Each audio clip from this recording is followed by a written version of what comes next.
Hello दोस्तों। कैसे हो आप लोग? आई थिंक सब बढ़िया और मज़े में होंगे। चलिए आज सुनते हैं कहानी, मज़ेदार और प्रेरणादायक।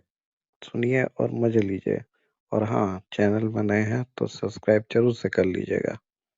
दोस्तों, यदि कोई विश्वास करके आपको कोई काम सौंपता है तो उस काम के प्रति ईमानदार रहे, ताकि किसी का विश्वास आप पर से ना टूटे।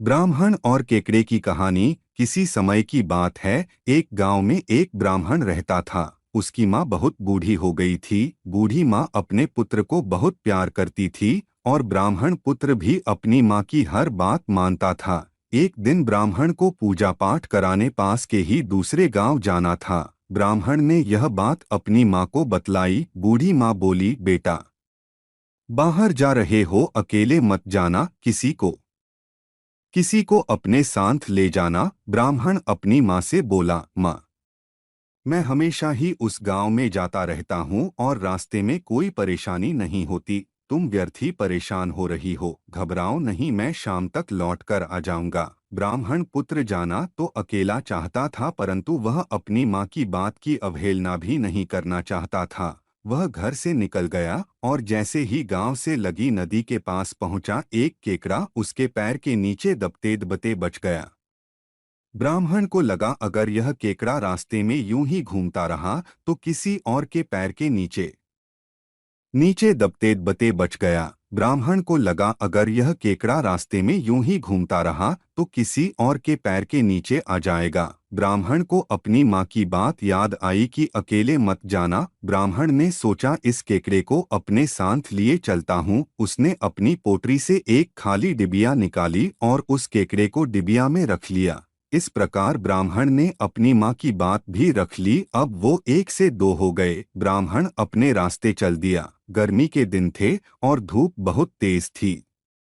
चलते चलते ब्राह्मण थक गया तो आराम करने के लिए एक पुराने पुराने बड़े पेड़ के नीचे लेट गया। उसे कब नींद लग गई पता ही नहीं चला। उसी पेड़ के कोटर में एक काला सांप रहता था। ब्राह्मण की पोटरी में पूजा पाठ की सामग्री थी, जिससे सुगंधित पूजन सामग्री की खुशबू आ रही थी।